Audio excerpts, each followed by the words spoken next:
Les mitzvot et l'antidépresseur.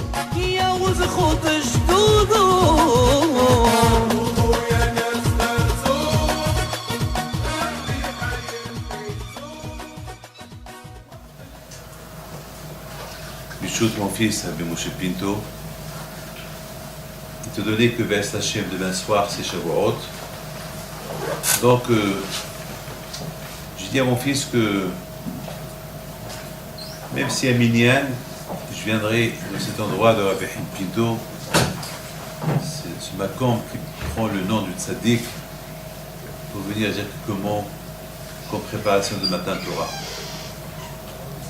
Il faut savoir une chose, que Matan Torah, c'est pas un cadeau qui vient une fois dans l'année. Il faut bien comprendre c'est quoi le mot Matan. Le mot Matan, c'est Matana. Matana, c'est un cadeau.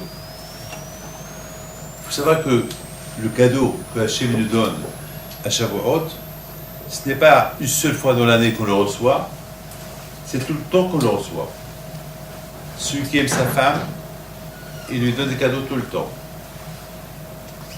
Toujours, ce qu'il lui donne, c'est une manière de lui montrer qu'il aime. Kadosh Baruch Hu, la manière qu'il nous montre qu'il nous aime, c'est que Kadosh Baruch Hu nous donne la Torah tout le temps. Tout le temps. Ah, maintenant, je vous pose une question. C'est quoi la Torah? Et cette Torah, c'est cette bibliothèque que vous voyez. C'est quoi la Torah? C'est ce qu'il faut savoir. C'est quoi la Torah? Vous savez très bien que lorsqu'on dit le mot matan, cadeau. Par exemple, j'offre à ma femme un diamant, elle voit le diamant. Voilà, j'offre un diamant, elle voit le diamant. J'offre à ma femme un bijou, elle voit le bijou. Je vous offre une voiture, vous voyez la voiture. Mais, je ne sais pas, le jour de l'anniversaire d'un ami, on lui offre un cadeau, et il voit le cadeau, après il te dit merci pour le cadeau. Mais dans la Torah, c'est quoi le cadeau de la Torah? On dit que demain soir, on reçoit un cadeau. Je reçois quoi? Je suis rentré les mains vides, je reçois les mains vides. Ma femme qui me donne un cadeau, moi qui donne à ma femme un cadeau, ou un homme, vous qui me donnez un cadeau, je sors avec un cadeau. Je vais au mariage, je me marie, je sors avec des cadeaux. Là, on me dit qu'on se marie demain soir avec le bon Dieu. Je sors avec quoi? Avec quoi? Et je vois quelque chose. Qu'est-ce que je vois? On me dit Matan Torah. Et on me dit Kabbalat Torah. On m'a donné un cadeau et j'ai reçu un cadeau. Vous voyez, j'ai rien reçu et on m'a rien donné et j'ai rien reçu. Peut-être on m'a donné, mais je ne sais pas. De toute façon, je ne vois rien du tout. Alors, c'est quoi Matan Torah? Qu'est-ce qui se passe exactement? Est-ce qu'on peut appeler un cadeau invisible? Est-ce qu'on peut dire un cadeau invisible, un cadeau qu'on ne voit pas? Mes amis, écoutez très bien une phrase que je vais vous dire. Hier soir, pardon, pas hier soir, demain soir, pas demain soir, disons mercredi matin, lorsqu'on va, je peux avoir s'il vous plaît un livre, ça ne vous dérange pas. Le livre de Shemot, ça ne vous dérange pas. Mercredi soir, écoutez bien ça. C'est pas tout le monde qui se lève. Ah voilà. Alors, écoutez bien ça. Et ça, c'est une phrase, je crois que vous allez bien tenir bien cette phrase, on va lire ensemble. Alors, dans les 10 commandements, c'est écrit comme ça. C'est écrit, si je me trompe pas, c'est écrit comme ça. Vaidaber Elokim et kol hadevarim ha'ele. Et alors Hachem prononça toutes ces paroles. Il a dit et kol hadevarim ha'ele. Alors Hachem, il a dit tous ces mots-là. Pourquoi la Torah dit Hachem, il a dit tous ces mots-là? Qu'est-ce que cela veut dire? Vous savez, Rabotai, on dit Amarot Hachem, Amarot Ehorot. Les paroles d'Hachem, c'est des belles phrases. Hachem nous a donné un cadeau. Quel cadeau? Des belles phrases. Vous savez, lorsqu'on dit une belle phrase, lorsqu'on est gentil avec quelqu'un, il n'y a pas mieux. Hein. On va donner à la femme un bon cadeau. Après, je l'insulte. Après, je lui manque le respect. Et ce cadeau-là que tu lui as donné, il vaut quelque chose devant ses yeux? Rien du tout. Imaginez-vous que je suis méchant avec vous. Vous allez vous souvenir, quel souvenir vous allez avoir de moi? La méchanceté, les mauvaises paroles. Amarot Hashem, Amarot, c'est ça le cadeau. Hashem, il nous a donné des belles phrases, des belles paroles. C'est quelqu'un, on dit, à la rigueur, Shtika Zahab, à la rigueur, c'est mieux de se taire. Ce qui se tait, c'est de l'or. Alors, si moi tu parles, et tu parles des choses bien, alors c'est des diamants. Si se taire, c'est de l'or, alors si tu parles et tu dis des choses bien, alors c'est des diamants. Et c'est ça la bataille, le cadeau que Hachim nous a donné. La Torah, c'est des belles phrases, c'est des belles choses. Et il faut savoir comment les faire. Il faut savoir comment les faire, il faut savoir comment vivre avec. Il faut savoir comment vivre avec. Et si on sait comment vivre avec, c'est super. On est heureux, on est content. Et je pense, mes amis, le Shavuot, c'est quoi le cadeau de Shavuot? Le cadeau de Shavuot, c'est des paroles. Elle est Devarim. C'est des paroles que Hachem nous a données. Alors, je voudrais simplement vous dire un midrash, mais je voudrais que chacun de vous, il écoute bien ce midrash. C'est un midrash super. Il y a un midrash qui dit comme ça. Il y a un midrash qui dit, au moment que Hachem, il a dit Anouchi Hachem, il a dit c'est moi Hachem. Le midrash il dit que Hachem, il a paralysé le monde. C'est quoi paralyser le monde? Ça veut dire qu'il y a eu un silence. Un silence extraordinaire. Un silence. Le monde entier, il y avait un silence. Comment il s'appelle autre part? Il y a eu Shmat. Haïm Ben Abraham. Hachamim lui disent que pendant quelques secondes, le monde était paralysé. Avec on va bien expliquer une chose. Mais je voudrais que chacun écoute ce que je vais dire. Pourquoi Hachem il a paralysé le monde? Est-ce que je peux vous poser une question?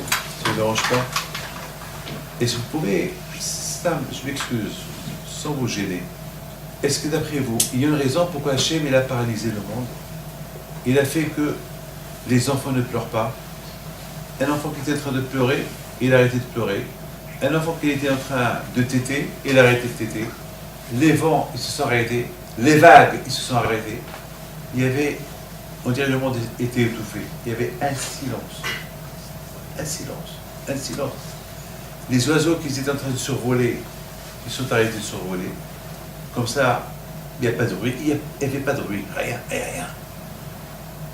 Et en ce moment-là, Hachem a dit Anouri. Et je peux vous poser la question, est-ce qu'Hachem, il pouvait dire le mot Anouri, il pouvait se dévoiler à son peuple sans paralyser le monde? Est-ce qu'il avait besoin vraiment de paralyser le monde? Est-ce que quelqu'un peut me dire, est-ce qu'il vraiment, oui, je t'écoute. Il voulait, un petit peu comme si c'était des témoins, que le monde entier soit témoin de cet acte, de ces paroles. Comme quand un président fait un discours, personne ne va passer la parole. Donc de la même manière, il a paralysé le monde pour que personne ne puisse parler, pour que tout le monde l'entende visiblement. Très bien. Comme c'est Dieu, tout le monde doit l'entendre et tout le monde doit entendre ce lien que Hachem va... Ça veut dire que vous voulez dire que Hachem il a voulu que tout le monde témoigne que Hachem c'est le patron. Ouais. Que ça veut dire que la création, elle l'écoute. C'est ça ce que tu veux dire. C'est ça. Vous avez quelque chose d'autre à me dire? Vous avez quelque chose à me dire? Quelqu'un d'autre peut me dire quelque chose d'autre? Alors, ce que vous avez dit, c'est vrai, c'est une raison, je l'accepte. On peut simplement ajouter, parce que je ne peux pas vous dire que c'est pas ça, c'est ça, mais moi je n'ai pas pensé à ça, j'ai pensé à autre chose. Hachem il a voulu que tout le monde écoute cette déclaration d'Hachem, Anochi, c'est moi. Pourquoi c'était important pour Hachem que tout le monde écoute, c'est moi le créateur? Comme ça, il n'y aura pas un qui va dire, je n'ai pas écouté parce qu'il y avait un oiseau qui a survolé ma tête, il a crié et il m'a perturbé. Ça veut dire, quelque part, comme vous avez dit, il faut que tout le monde écoute. Pour que tout le monde écoute, ben, il fallait ce silence.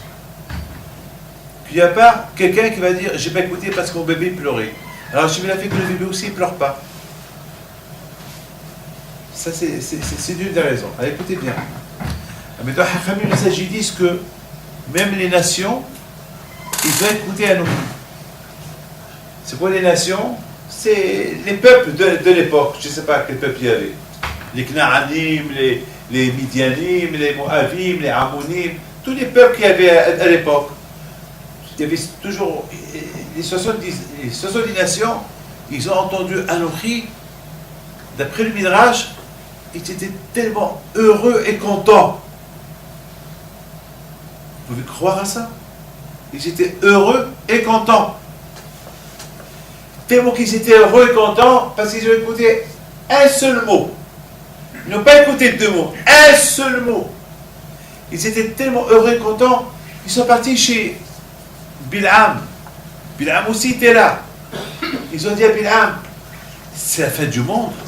Parce qu'on dirait que ils étaient heureux. Il leur a dit non, non, c'est pas la fin du monde. C'est Hachem qui donne la Torah à son peuple. Voilà. Alors les nations, ils ont répondu, bon, que Hachem bénisse son peuple avec la paix. J'ai commencé à réfléchir. Une phrase. J'ai réfléchi. Je réfléchis. Alors, lorsqu'ils ont entendu le mot Anochi, ils étaient contents. Vous êtes contents? Alors allez-y, autres. Allez-y. Pourquoi vous êtes restés mobilisés sur place? Allez-y, convertissez-vous. Allez-y au désert. Allez-y chez Moshe Rabbeinu. Si par exemple je vous dis quelque chose de bien et que vous aimez ce que je vous dis, eh bien vous allez me suivre. Oui ou pas? Eh bien, comment est-ce possible que les nations, ils étaient super contents pendant 1 minute et après, ils sont passés à l'oubli. Quand rien s'est passé. Et de là, mes amis, j'ai déduit quelque chose. L'importance de la parole. L'importance de la parole d'Hachem, comment elle est super. Amarot Hachem, Amarot Teorot. Les paroles d'Hachem, c'est des paroles pures, c'est des paroles saintes, c'est des paroles extraordinaires. Alors sur ce, nous avons ici avec nous Rav Bergman. Son grand-père, c'est Rav Shach. C'est le petit-fils de Rav Shach, Maran Rav Shach. C'est le petit-fils. Alors, je raconte une histoire sur son grand-père. Et de là, vous allez voir, parce que je vous donne la parole d'honneur. Son grand-père, c'était mort grave. Parce que mes rabbinim, ils sont morts. Donc, il fallait que je m'attache à quelqu'un. Donc, je me suis attaché à son grand-père. Et lorsque son grand-père est décédé, eh ben, je me suis attaché à ses livres. Les livres de son grand-père. Je les lis. Alors, une fois, son grand-père, écoutez bien, une fois, c'était un vendredi soir. Et un vendredi soir, il était en train d'étudier la Torah. Vous savez comment je l'ai connu, son grand-père? Vous savez, lorsque j'étais le voir, j'étais excité. Parce que c'était la première fois que j'allais voir un rav. Un rav, vous savez, jusqu'à maintenant, jusqu'à cette époque-là, je recevais que des gens. Je recevais même des rabbins. Maintenant, c'est moi qui vais aller voir un rav. Maintenant, c'est moi qui vais aller embrasser les mains de quelqu'un. Donc, je suis arrivé chez lui avec Abraham Zolkin. Il avait une grande maison, mais une maison vide. Il n'y a que des livres. Il n'y a que des livres. Il n'y avait rien dans cette maison. Il n'y avait que des livres. Des livres de partout. Je me rappelle, il était assis, vieux. Il avait peut-être une centaine d'années, parce qu'il est décédé à l'âge de 108 ans. Il avait une centaine d'années. Il était assis. Il me regarde. Il me serre les mains. C'est la seule fois dans ma vie, je lui embrasse les mains bien sûr, c'est la première fois dans ma vie que je vois devant moi un vrai sadique, un vrai rabbin qu'il était, comme Rabbi Yosef à la Shalom, que du matin au soir il étudie la Torah. Vous savez, ne croyez pas que c'est facile d'étudier la Torah. C'est très dur, je vous donne la parole d'honneur. Rester avec un livre ouvert, c'est dur. On peut être au téléphone, on peut faire du business, on peut être à l'université, mais s'asseoir devant un livre, c'est pas facile. Et surtout arriver à trouver, comme il dit Yehuda Michalevkovitch à Bacham ce matin, il disait dans son livre, ah, que c'est beau la Torah. Aïe, aïe, aïe. C'est la satisfaction que j'ai lorsque je suis en train d'étudier. Je suis un peu jaloux de lui. Comment il a cette satisfaction? Je ne sais pas comment il a. C'est qu'il aime. C'est ce qu'il dit. Amarot Hashem, Amarot Evorot. Les paroles d'Hachem, c'est des belles paroles. Donc finalement, Rabotai, je vois devant moi un vieux, je vois devant moi un tzaddik, je vois devant moi un qui étudie la Torah. Ça m'a donné beaucoup de force. Ça m'a donné beaucoup de force. Je dis ça, je dis c'est lui, à l'âge de 100 ans, il trouve goût à la Torah. Alors que Dieu fasse que moi aussi je l'aurai un jour. Que Dieu fasse que moi aussi je l'aurai un jour. Alors, l'histoire que je vais vous raconter sur une fois, un vendredi soir, il était en train d'étudier, et soudainement la lumière, elle est partie. Parce que la musique de Shabbat, ça s'est éteint. Il avait tellement de la peine, jusqu'à qu'il a commencé à pleurer. Et le lendemain, lorsqu'il est arrivé à la yeshiva, il leur a dit, quelle nuit j'ai passé, quel cauchemar j'ai passé, quel cauchemar. Ils lui ont dit, pourquoi, qu'est-ce qu'il y a? Qu'est-ce qui se passe? Qu'est-ce qui se passe? Il leur a dit, hier j'étais en train d'étudier au milieu de la lumière elle est partie, et c'était comme Tisha B'Av pour moi. J'ai souffert. Tellement qu'il aimait à étudier. Lorsqu'une fois il était malade, et il était à l'hôpital, et il y avait là-bas des médecins, c'était très bien, des médecins qui ont insisté à ce qu'il dort. Ils ont insisté. Il faut qu'il dort. Alors, au milieu de la nuit, il dit à celui qui s'occupe de lui, apporte-moi le rashba, apporte-moi tel et tel livre. Il dit non. Moi, je suis là pour te sauver, que tu dors. Il faut que tu dors. Le médecin, il m'a interdit que je vous donne un livre. Donc, je suis obligé d'écouter le médecin. Tu es mon raf, mais là, je ne t'écoute pas, j'écoute le médecin. Il dit, qu'est-ce qu'il a dit le médecin? Il m'a dit, le médecin, il faut que tu dors. De toute façon, si je ne lis pas le rashba, je ne vais pas dormir. Alors, donne-moi le livre.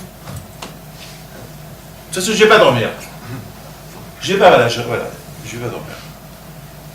Mais si tu me donnes le livre, là, je vais dormir. Alors maintenant, c'est toi qui mets ma vie en jeu. C'est pas le médecin, c'est toi. Alors, donne-moi le livre. Donc, son élève, il n'avait pas le choix. Il va, il cherche le livre, il ne le lâche pas, il lui donne. Il est un quart d'heure, il le fait, il dit, maintenant je peux dormir. Voilà l'amour de la Torah. Amarot Hashem, Amarot. C'est ça le cadeau. Parce que Bémet, le cadeau, on vous donne un diamant, c'est un cadeau. On vous donne par exemple une voiture, c'est un cadeau. Je voudrais, à vous les jeunes, je vous pose une petite question. Vous êtes en plein examen. Il y a beaucoup des enfants ici, ils sont en plein examen. Imaginez-vous que je vous dis, je vais vous donner un cadeau. Vous allez me dire quoi? Je vais vous dire, vous allez tous réussir. Oui. Non mais entre vous et moi, est-ce que c'est un cadeau ou c'est pas un cadeau? C'est un cadeau. En fait, c'est pas un cadeau. Befouad, c'est pas un cadeau matériel que je vous donne, mais ma parole, ça y est, c'est un cadeau que je vous donne. Parfois, il y a beaucoup de fois, ça arrive, il y a des gens qui sont malades, gravement malades. Et des fois, ils sont tellement malades qu'ils sont d'armes, ils sont abattus. Et ils viennent chez moi, et je tape, je dis, Pito, tu n'as rien. Et bien, ils vont sortir avec un grand sourire. Ils vont sortir avec un grand sourire. Soudainement, la famille va les voir. Il y a quelques heures, ils étaient down, ils étaient la tête abattue parce que le médecin leur a lancé une annonce.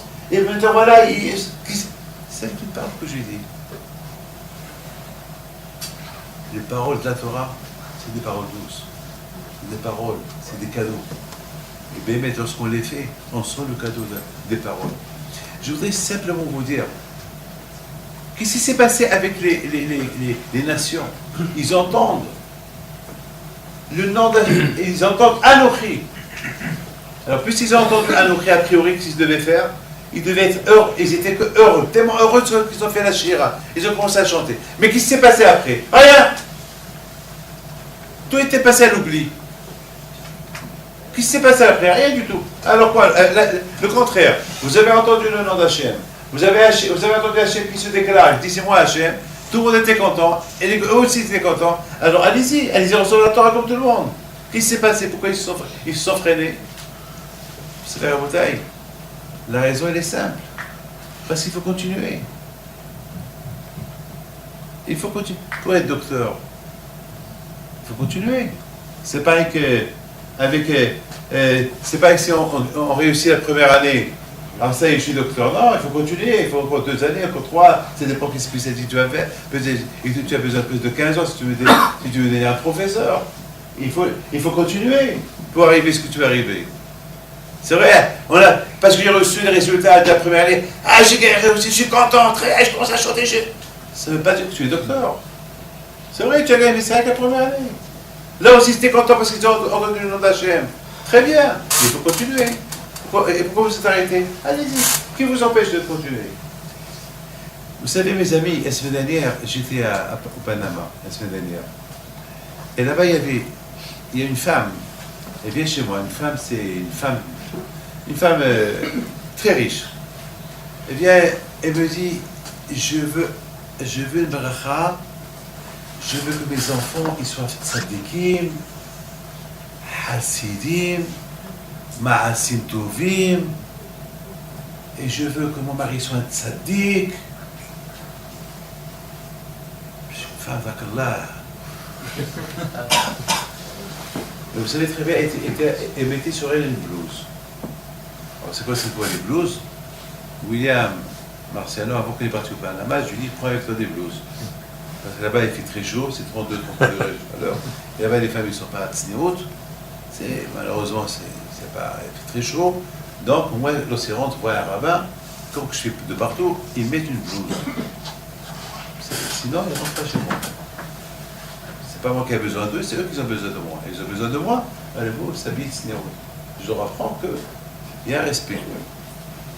Et donc, je vois devant moi une femme avec une blouse, une femme riche, très riche, et qu'elle veut que ses enfants soient tzadikim, un mari tzadik. Alors je lui pose une question. Vraiment, tu veux que tes enfants soient tzadikim? Et toi? Ah, moi aussi, je veux être une tzadika. Alors je lui dis, est-ce que tu veux une prière? C'est tout? Ou tu veux aussi un conseil? Elle dit, non, je veux une prière. Et s'il y a un conseil, j'écoute. Je dis, le conseil que je te donne, avant de vouloir que tes enfants soient des tzadikim, déjà il faut que la maman soit une tzadikette. Si tu veux que ton mari soit un tzadik, il faut que aussi la femme soit tzadikette. Comment on peut demander aux enfants d'être tzadik et le père et la mère ne sont pas tzadikim? La madame, de la façon comment tu es habillée, tu crois que tes enfants vont être tzadikim? Mais je lui parlais avec gentiment, avec sourire. C'est pas, je ne l'ai pas agressé, avec sourire, agolab, avec délicatesse pour ne pas la froisser. Elle me regarde. Je dis, c'est vrai. Je dis, bien sûr, vous n'avez pas demandé d'argent parce que vous avez. Vous n'avez pas demandé que je vous fais le bracha pour l'argent parce que bien là, vous avez. Donc vous voulez que vos enfants, ils sont tzadikim. Pour qu'ils soient tzadikim, c'est pas par des paroles. Il faut aussi, l'influence des parents. Les parents, c'est tellement important. Vous savez, on ne peut pas vouloir de nos enfants ce que nous, on n'est pas. On ne peut pas exiger des enfants de faire la prière, sinon on ne fait pas la prière. On ne peut pas demander à nos enfants de mettre les tefilines, sinon les parents ne mettent pas les tefilines. On ne peut pas vouloir C'est ça la beauté du ta'anouk, c'est ça le plaisir de la Torah. Le plaisir de la Torah, c'est de savoir devant qui tu es. Alors, je voudrais simplement vous montrer, par exemple, il y a ici, par exemple, il y a des phrases qui disent Da lifnine ataromed, sache devant qui tu es debout. Alors, je vous pose une question. Vous êtes à la synagogue. Pourquoi vous êtes à la synagogue? Vous êtes à la synagogue devant Akadosh Baruch Hu, ou pas? Il y a Sefer Torah, ou pas? Donc, c'est évident. On n'est pas ici au casino. On est dans une synagogue. Donc, il faut savoir une chose, que si on est dans une synagogue, il y a les flimettes, sache devant qui tu es debout. Il faut que je sache.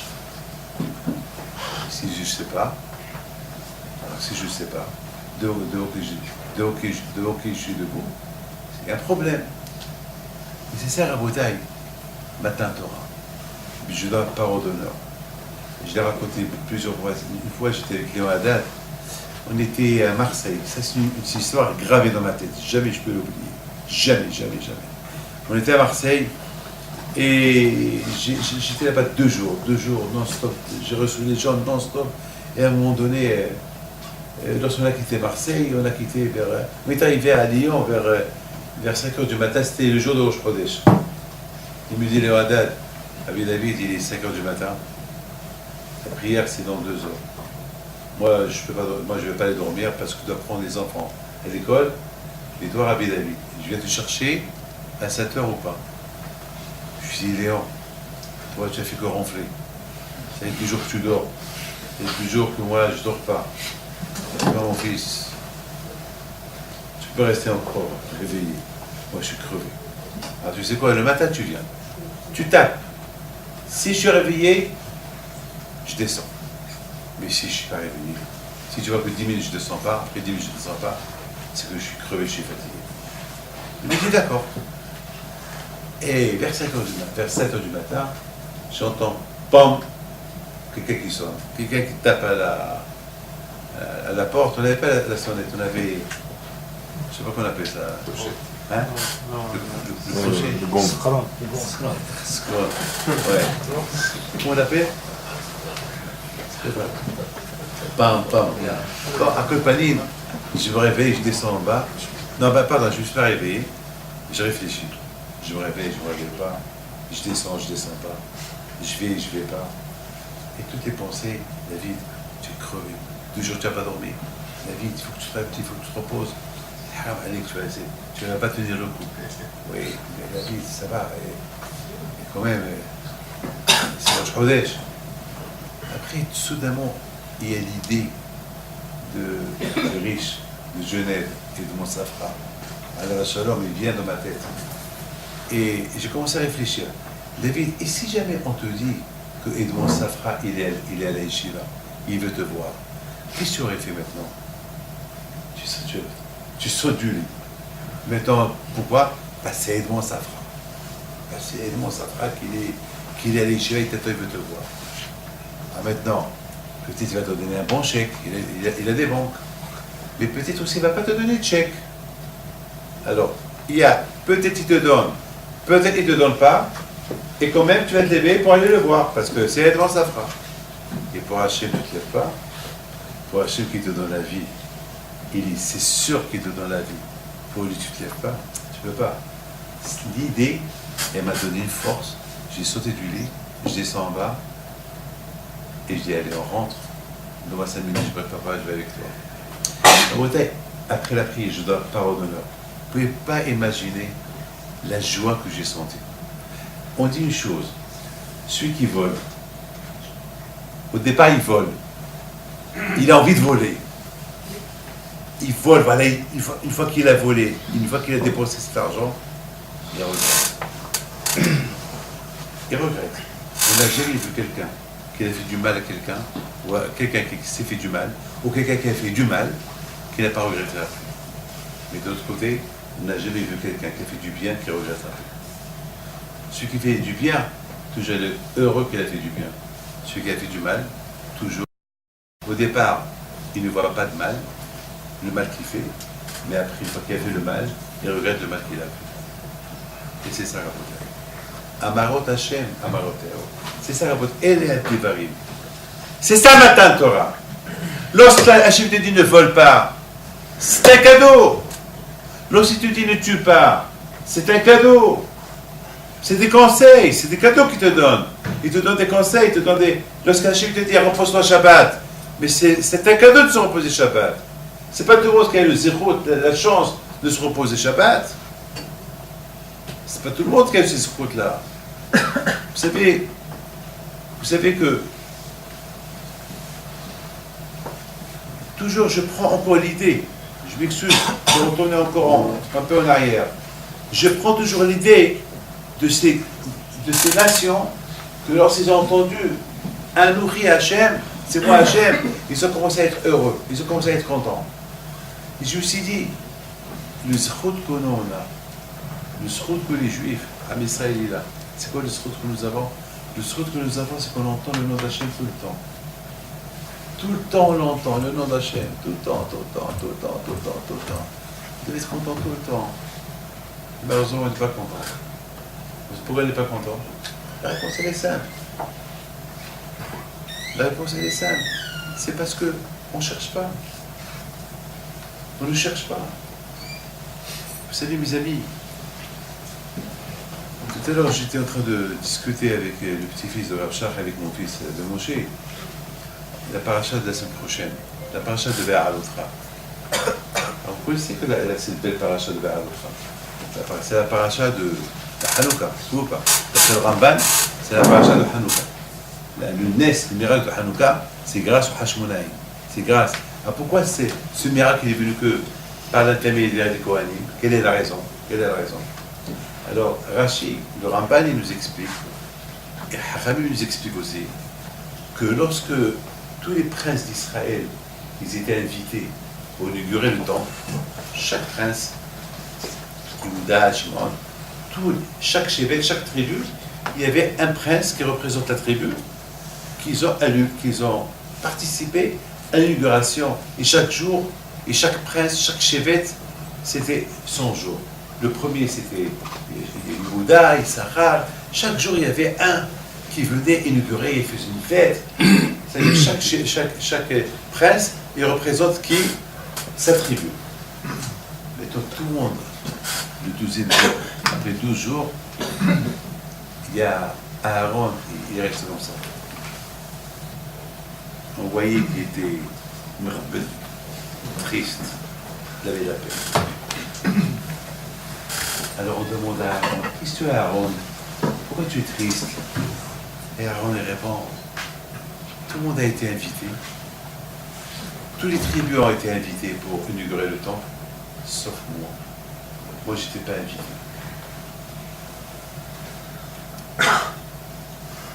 Kashbaruch il avait de la peine pour Aaron. Mais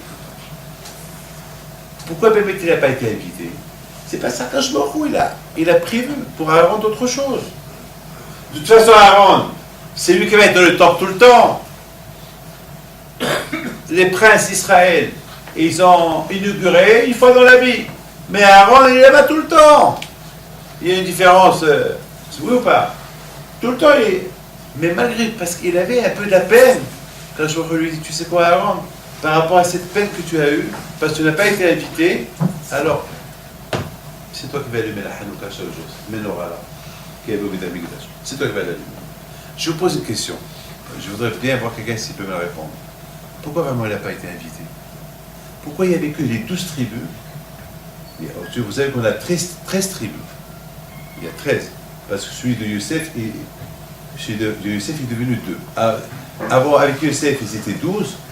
Et étant donné que Youssef, on a mis ses 2 enfants, Ménaché et Ephraïm, donc ils sont devenus 13 tribus. Mais je vous pose la question, est-ce que quelqu'un peut me répondre pourquoi vraiment Aaron, les tribus de Lévi, n'ont pas été invités? C'est vrai.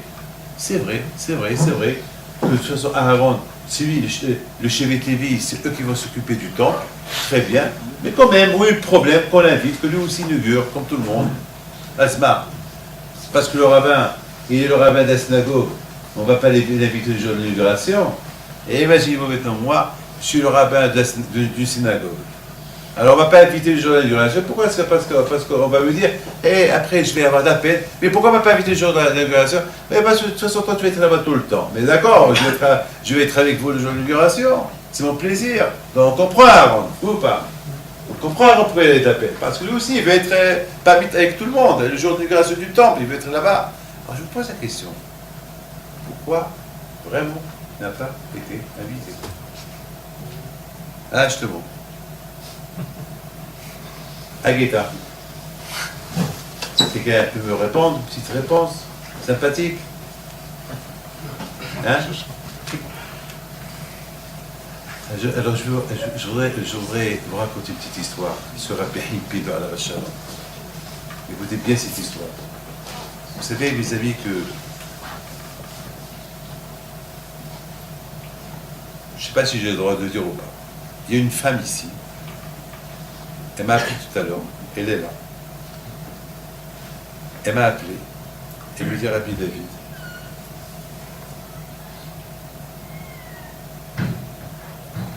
j'avais envie d'aller pèleriner ton père à Ashdod. Je fais une histoire courte. Je ne veux pas trop détailler l'histoire. Et puis je suis parti en Israël à Ashdod. J'arrive à 5 heures du matin. À Loud. Elle était avec une copine. Et elle dit, je t'en prie, on va aller maintenant à Ashdod pèleriner Rabbi Moshe. Sa copine lui dit, 4 heures du matin, mais c'est fermé, comment tu vas trouver Ashdod? Il faut qu'on va. Elle avait envie d'aller pèleriner. Elle va à Ashdod, elle cherche, elle demande, et personne lui indique le chemin de... Et voilà, il s'arrête dans un feu rouge, il y a un monsieur qui passe, il demande de l'argent, tzedaka. Elle lui dit, je te donne la tzedaka et je te donne pas de tzedaka. Mais dis-nous, indique-nous comment arriver au cimetière où il est enterré Rabbi Moshe Pido. Ah, le tzaddik, venez, je vous accompagne. Ça c'était le matin, vers 5 heures du matin. Il l'a accompagné. Ils arrivent là-bas, ils étaient contents, ils lui ont donné une bonne somme d'argent. Le temps qu'ils vont prier, ils vont se retourner, ils ne trouvent pas ce monsieur. Ça veut dire que, connaissant le cimetière, connaissant cet endroit, eux ils ont la voiture, ils cherchent, ça veut dire en 1 seconde, 2-3 secondes, s'ils seraient partis par là, on l'aurait vu traverser. S'il serait parti par là, on l'aurait vu à gauche. S'il est à droite, donc il est où? J'entends cette femme. Et de ma tête, on venait Israël. Il y a plus d'une demi-heure, il y a 3/4 d'heure qu'elle m'a raconté cette histoire. On arrive. Elle parle, je réfléchis. Est-ce que cette femme, qu'est-ce qu'elle a vu? Qu'est-ce qu'elle n'a pas vu? Où est ce monsieur? Je vous dis quelque chose. C'est des choses qu'on ne peut pas comprendre. Peut-être vous allez me dire, peut-être. Alors moi, j'ai eu une histoire pareille. La semaine dernière, dimanche dernier, dimanche soir. J'étais avec Michael, mon fils. On était dans un sillon. Il y a un groupe qui ont fait un sillon d'une Gemara. On était là-bas. On terminait vers 1h30 du matin. J'avais pris les clés de la maison. Et je retourne à la maison.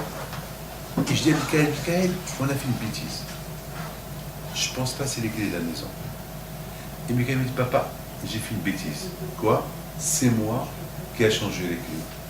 C'est les clés du Shabbat que je prends avec moi à la yeshiva avec moi. Je dis, alors, où sont les clés de... Comment on va rentrer? Bon, il y avait William avec moi. Donc, on essaye. On fait rentrer la clé, elle ne rentre pas. Au départ, bien sûr, on a essayé de voir si elle est ouverte la porte, non, c'est fermé. Et on voit que la porte est s'ouvre. Comment elle s'ouvre? On ne sait pas. La vie juive, elle est toujours entourée des choses mystères. C'est du mystère. Lorsqu'on a la émona à Kadosh Baruch Hu, il nous arrive des choses qu'on ne comprend pas. Des choses qu'on ne comprend pas. Des choses qu'on ne peut pas comprendre. C'est ça la vie juive. La vie juive, nous on vit dans l'aïmouna. On vit, bien sûr on va me dire, ben, c'est un rêveur, il rêve. Ah ben oui, on rêve. Malheureusement, c'est ça, à Botaï, c'est ça. Je vous pose une question. Pessah. Vous parlez de Pessah. On parle des miracles de Pessah. On a vu quelque chose? On n'a rien vu. On parle de Rabbi Shimon bar Yochai. On parle de Rabbi Meir Baal HaNes. On parle de Bechilta Ibn. On parle de Rabbi Yaakov Esther. On parle de Rabbi Pinto. On nous raconte des histoires. On a vu quelque chose? On n'a rien vu. La semaine dernière au Panama, il y a cette femme qui vient chez moi. Elle me dit, je viens simplement vous dire merci. Je dis, merci pourquoi? Elle dit, il y a 3 ans, j'étais chez vous au Mexique et je vous ai demandé que ma fille elle vit. Elle est âgée, elle n'est pas mariée. Une bracha pour qu'elle se marie. Et vous avez fait une bracha, et 1 mois plus tard, elle a rencontré quelqu'un, et 3 mois plus tard, elle s'est mariée. Je dis, madame, racontez-moi qu'est-ce que vous avez vu. Ne me racontez pas moi, ne me racontez pas ce que moi, la bracha que je t'ai fait. Donc, vous, madame, racontez-moi vous qu'est-ce que vous avez fait. Parce que il y a des choses que peut-être vous me cachez. Il me dit, vous savez, Rabbi David, je vous dis la vérité. Lorsque vous avez béni ma fille, je suis rentré à la maison et j'ai pleuré. Et j'ai imploré Hachem, et j'ai pleuré. Hachem, que cette prière de Rabbi David émane chez toi. Hachem, s'il te plaît Hachem, je veux que ma fille ce mois-là, elle trouve son mazal. Madame, c'est pas ma bracha, c'est votre bracha. C'est pas la mienne, c'est toi. Vous venez chez nous pour une bracha, mais au fait, vous n'avez pas besoin de notre bracha. Vous savez que c'est Hafetz Haïm. Une fois Hafetz Haïm, il vient chez lui quelqu'un. Il dit, Rabbi, donne-moi une bracha. Il a dit, que c'est drôle. Il dit, c'est quoi? Que c'est drôle. C'est que drôle. Au lieu d'aller demander au roi la bracha, vous venez chez le serviteur demander une bracha. Allez-y chez le roi. Demandez à Kadosh Baruch Hu. Allez chez Kadosh Baruch Hu. Vous croyez que vous ne savez pas prier? Vous savez prier. De tout de savoir devant qui vous êtes. C'est tout. Parce que la prière aussi, c'est un cadeau du ciel. Au moins, on a quelqu'un devant qui, je sais pas, on étonne nos problèmes. Tous on a des problèmes. Mais au moins, on a à qui prier. Une fois que vous faites la prière bien, vous êtes bien. La prière, c'est un cadeau. Lorsque vous donnez de la tzedaka à un pauvre, vous croyez que vous avez fait du bien à ce pauvre. Vous ne savez pas que celui qui fait la tzedaka, cette tzedaka le protège de la mort. Donc, qui vous a fait le bien? Vous, lui. C'est celui à qui vous avez donné la tzedaka, c'est grâce à lui que... C'est lui qui vous fait un service. Vous croyez que c'est vous qui le faites? C'est pas vrai. Vous croyez que c'est vous qui lui donnez le cadeau? C'est pas vrai. C'est lui qui vous... Alors vous êtes en train de donner de votre poche et vous croyez, et on vous dit, ben c'est pas toi qui donne, c'est lui qui te donne. Alors toi tu donnes, on te dit c'est lui qui te donne. C'est grâce à lui que tu es là. Vous savez, une fois j'étais à Lyon et j'étais en train de faire la prière. Il y avait un rabbin. Il a fait une quête d'argent. Il a ramassé d'argent. On lui a donné d'argent. Chacun il a donné. À l'époque, c'était les francs. Il n'y avait pas que les euros. Alors moi, j'ai donné 260 francs. Et après, j'ai dit, et pour Raphaël, mon fils, 260 francs. À cette époque, j'avais encore Raphaël. J'avais que Raphaël seul. Mais Raphaël et Sarah. Mais Moshe n'est pas encore né. Donc, c'est comme ça. Donc, il y a quelqu'un qui vient chez moi me dire, Rabbi David, mais pourquoi vous avez donné deux fois 260, 260? Pourquoi vous n'avez pas dit 520? Je dis, je ne sais pas. Pourquoi vous avez dit, je ne sais pas? Bon, on rentre à la maison. Je rentre à la maison, je dis à ma femme, il vient, où est Raphaël? Ben, il était là. Ben, je le cherche. Raphaël, je cherche. Et je trouve que Raphaël, il a poussé la chaise Il est monté sur la chaise. De la chaise, il est monté sur la fenêtre. On était au 5e étage. Il était debout. Leicester, chez Michmo. Un pas en arrière, il tombe 5 étages. À quoi je pensais tout de suite? La tzedaka que j'ai fait pour lui. Donc j'ai avancé doucement. Il était excité, ce que je l'ai attrapé. Donc, qui a sauvé mon fils? C'est tzedaka que j'ai donné pour lui. Donc qui m'a fait un bien? C'est l'autre. Alors que lui il croit que c'est moi qui lui ai donné. Et au fait, si je réfléchis, c'est lui qui m'a donné. Nous on croit, en venant à la synagogue, on fait un service au bon Dieu, mais c'est toi qui te fais un service. C'est toi qui te fais un service. En venant à la synagogue, tu te fais un service. Au moins tu pries à Hachem. Mais qui sait? Hachem a écouté ta prière. Et lorsqu'on sort de la synagogue, c'est un plaisir. Après, Bémet, je vois beaucoup de gens, après la prière, ils sortent avec un sourire. Bémet. Mais parfois tu trouves des gens qui viennent. Quel tête ils ont. Ils me font les yeux enflés. Ils arrivent comme ça. Après ils partent, ils sortent de la synagogue. Ouf. Ça va, on dirait. De l'autre côté, tu vois des gens qui arrivent bien, avec une fraîcheur sur le visage, et lorsqu'ils quittent la synagogue, ils quittent avec la fraîcheur. Ils sont contents, ils sont heureux, ils sont bien. Au moins, j'ai prié, il est bien. Rabotaï, matin Torah. Matin Torah, il faut qu'on arrive à comprendre que la Torah c'est un cadeau. Le cadeau, c'est pas en vous donnant ça, c'est ça le cadeau. Je vous pose une question. Alors, vous savez très bien que, une fois, excusez-moi. La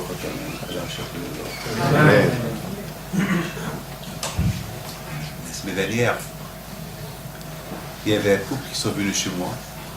Écoutez bien ça, je vous en prie, ne ratez pas cette histoire-là. Il y a un couple qui sont venus chez moi. Ils ne sont pas mariés, ils sont venus chez moi il y a 2 mois. On m'avait dit qu'ils allaient se marier le 29 juin. Après, j'avais entendu que ça n'allait pas entre eux. Et puis, quand même, on a reçu les cartes. J'ai reçu la carte. J'ai dit, bon, grâce à Dieu, ça va, ça, c'est bon. Et voilà. Il y a 10 jours maintenant. C'est avant que je ne suis pas tout Panama. Il y a une dizaine de jours. 10 jours. Il vient chez moi les deux. Je vois la fille qu'elle pleure. Elle pleure, elle pleure, elle pleure, elle pleure. Et lui, je le vois qu'il ne la regarde pas, la tête abaissée. Qu'est-ce qui se passe? C'est vrai ce que j'ai entendu, que le mariage est un peu suspendu. Il me dit non, simplement je voulais que vous lui dites que c'est fini. J'ai essayé de lui expliquer et de la comprendre.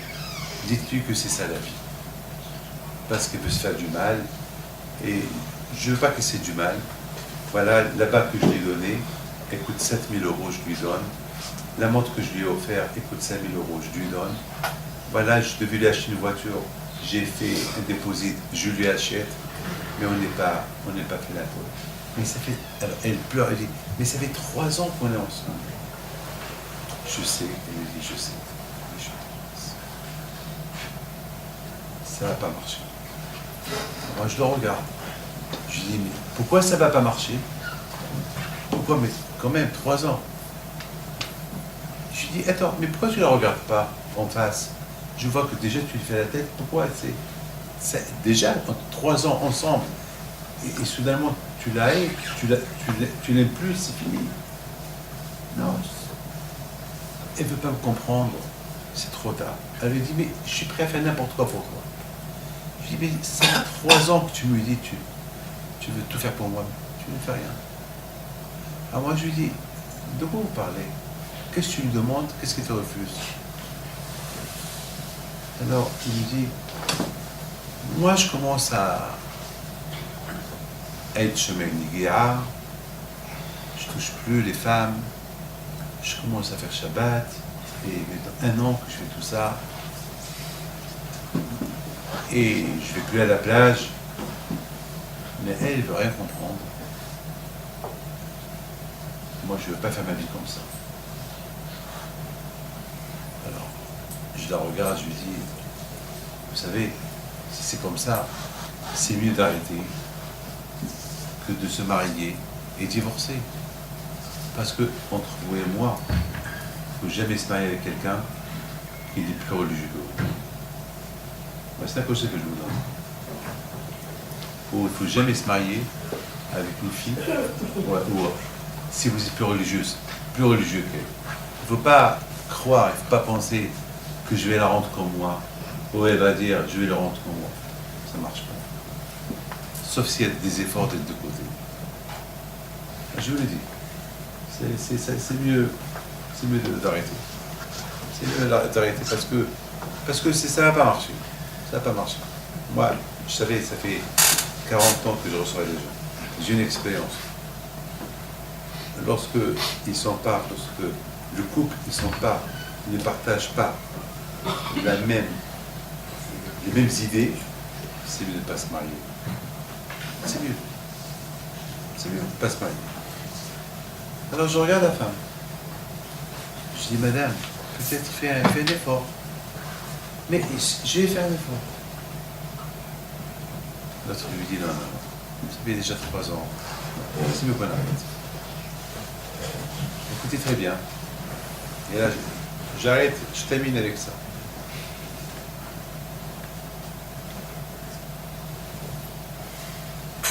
Il y a quelques années à Londres, il y avait un mariage. C'est quelqu'un que je connais. Et le Hatan, il n'est pas venu au mariage. Beaucoup de fois j'entends ça aujourd'hui. Ça devient à la mode aujourd'hui. Aussi la Kala qui ne vient pas, aussi le Hatan qui ne vient pas. C'est terrible. La chimie, que Dieu préserve, c'est la chose la plus grave. Écoutez. Maintenant, imaginez-vous maintenant à Matan Torah. À Matan Torah. Matan Torah, c'est quoi Matan Torah? C'est le mariage entre Hachem et Am Israël. Un mariage. Ou pas? C'est écrit dans la Torah que Hachem, il est sorti à l'encontre, pour rencontrer Israël comme un Hatan qui sort accueillir la Kala. Et Am Israël, ils arrivent comme une Kala, et voilà le Hatan qui arrive. Il vient accueillir sa femme. Tellement que Hachem nous aime, il ne sait pas quel nom nous afficher.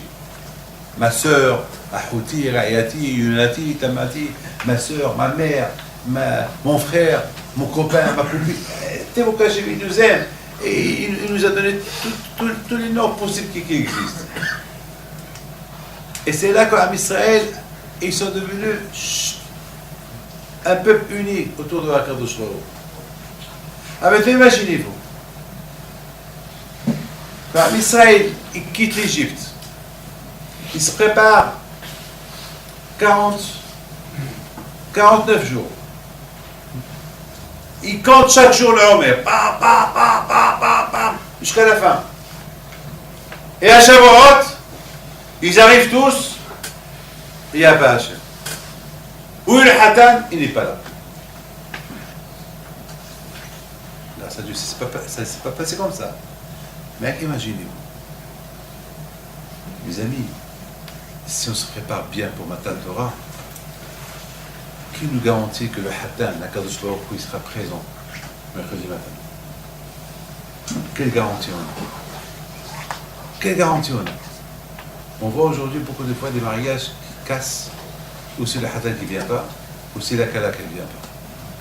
Alors à Botaï, Shavuot, c'est un mariage. D'ailleurs, à Shavuot, il y a la Ktuba. Je ne sais pas si vous savez ou pas. À Shavuot, il y a la Ktuba. La Ktuba avec des témoins. Vous savez, le rabbin, il signe avec des témoins. La Ktuba, c'est la Torah. C'est quoi la Ktuba? La Ktuba, c'est un engagement vis-à-vis du Hatan, de la Kala, et vis-à-vis de la Kala vers le Hatan. La Ktuba, ce que Hachem, les obligations d'Hachem vis-à-vis de nous, et nos obligations à nous vis-à-vis de Hachem, avec la Ktuba, est signé par des malachim. Gabriel Malach, Michael Malach, c'est les signataires. Et c'est qui est témoin de ciel et la terre. Folie ça. Alors, imaginez-vous que c'est la raison pourquoi la bouteille, pour qu'un mariage il soit durable, et qui dure, et que le mariage y aura lieu, il faut qu'on se prépare, et non seulement se préparer pour Matan Torah, il faut aussi maintenir le cadeau, garder le cadeau. Si le roi vous donne un cadeau, le garder, en souvenir. C'est un cadeau. Chaque fois je dis, ah ça c'est le cadeau du roi, c'est ce que le roi m'a donné. On demande, c'est ça, Shavuot. Shavuot, mes amis, les paroles d'Hachem, c'est ça le cadeau. Je vous ai tout à l'heure dit une belle phrase. Vous savez, il y a une femme, beaucoup de fois il y a des femmes qui viennent me voir, il y a aussi des hommes qui viennent et disent, Rabbi David, avec tout ce que je donne à ma femme, et ma femme, voilà ce qu'elle me fait, voilà ce qu'elle me fait, voilà ce qu'elle me fait. Parfois j'entends, c'est des femmes qui disent le contraire. Rabbi David, elle dit tout ce que je fais à mon mari, voilà ce qu'il me fait, voilà ce qu'il me fait. Ça veut dire parfois, avec tout ce qu'on peut faire, une phrase mal placée, on détruit tout. Une phrase mal placée, on détruit tout. On n'a entendu d'Hachem que des belles phrases. Et Léa Devarim. Et c'est quoi le bel? C'est des belles phrases, ne tue pas, ne vole pas de débauche, tsniout. Il n'y a pas d'abodazar entre toi. Il ne faut pas être idolâtre. C'est ça le parole de la parole. C'est ça, mes amis, le cadeau d'Hachem. Alors, si Dieu veut, je vous bénis, que Hachem vous protège, vous donne la santé, et puis surtout, que de soit avec vous, et que vous passez, si Dieu, une belle fête de Shavuot, qu'il ne vous manque rien du tout. Et je remercie Rabbi Moshe, qu'il est là chaque Shabbat, c'est pas facile pour lui, qu'il est là chaque Shabbat, qu'il passe son Shabbat, qu'il est là, que chacun de vous qui est présent, de l'aider à bien construire ce matin, surtout une phrase qu'il ne faut pas oublier. N'oubliez pas que chaque soir il y a des cours de Torah, c'est très important de venir, c'est ça, il faut goûter le cadeau. La Torah c'est un cadeau, c'est un cadeau la Torah, c'est un cadeau. Après 120 ans, il n'y a que ça qu'on trouve, on ne trouve rien du tout, il n'y a que la Torah qu'on trouve. Donc si Dieu veut, c'est que chacun de vous, il dit, j'y vais une fois par semaine, 1 heure par semaine, ou dimanche ou lundi, pas chaque jour, même 1 heure par semaine. C'est tout, 1 heure par semaine. Si c'est pas 1 heure par semaine, c'est énorme. Pour vous, c'est énorme. Et pour Hachem, c'est énorme pour vous. Et c'est une bracha pour vous. Et pour Hachem, pour lui, vous avez fait un grand sacrifice. Et il ne va pas vous abandonner. C'est ça maintenant, Torah. Se préparer à la Torah, c'est-à-dire, c'est pareil pour Shavuot. Se préparer l'après-Shavuot. Vous avez compris? Il faut toujours penser à l'après-Shavuot. C'est pareil qu'à Shavuot. Et après Shavuot. Et après Shavuot, je suis présent. Vous imaginez que le bon Dieu vous voit tous à Shavuot, et après Shavuot, il ne vous voit plus. Ça fait, c'est fini, à l'année prochaine. Non, c'est pas ça. Le cadeau, c'est le match de le maintenir en vous. Voilà, mes amis. Ah, maintenant, on va faire Arvit. D'accord, on va faire Arvit. Et n'oubliez pas, ce soir, c'est le dernier jour de Sfirat HaOmer. Ouais. J'écoute. Vous n'avez pas répondu à Aaron. Pourquoi il n'a pas été invité? Ah, celui-là. Hein? Ça fait le capitaine. Voilà, voilà. Hazakova. Alors, je vous en prie, puisque vous m'avez rappelé, pourquoi il n'a pas été invité? Vous savez pourquoi? Allez ici. Tu as l'honneur d'être en face de ton public. Qu'ils ont écouté. C'est grâce à toi maintenant que je vais donner la réponse. On a dit tout à l'heure que tout le monde était invité, Aaron n'était pas invité. Vous savez, mes amis, il faut savoir une chose, que c'est pas parce que j'étais pas invité que beaucoup de fois, ça peut arriver, on veut 10 personnes qui viennent à la synagogue. Et je dis, tu peux venir demain? Oui. Tu peux venir demain? Oui. Tu peux venir demain? Oui. Chacun, tu veux... Voilà, j'ai mis 10. Les autres vont être contents que je ne leur ai pas dit venez demain. Voilà, il va être content. Ah bon, Hachem ne m'a pas invité. Mais le contraire, je ne vous ai pas dit, vous voulez venir demain. Vous devez dire, Rabbi David, pourquoi moi je ne viens pas demain? Pourquoi vous ne m'avez pas demandé que je vienne demain? Pourquoi qu'allez-vous demander demain et pas moi? Hachem, il attendait que Aaron à Cohen, il se déclare, il dévoile pourquoi il n'a pas été invité. Hachem, il voulait que Aaron, il lui montre que j'ai de la peine.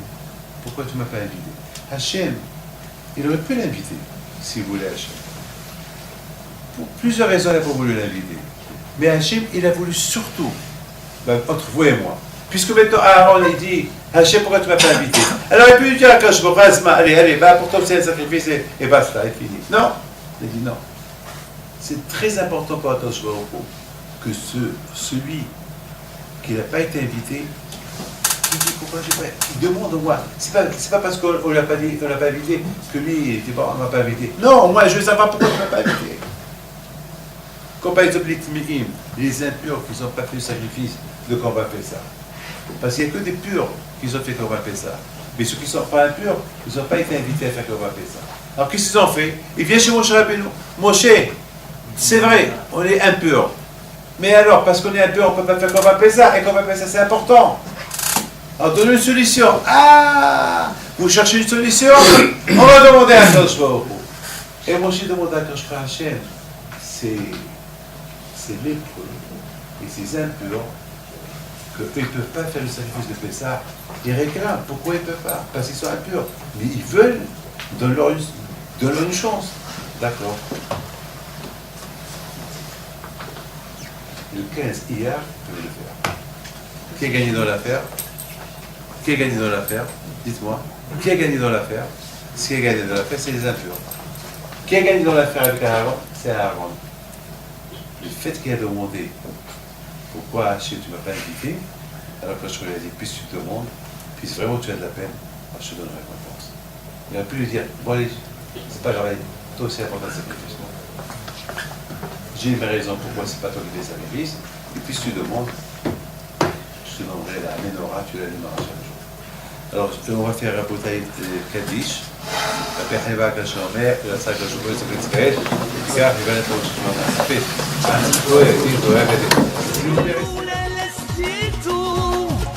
الحرب نبي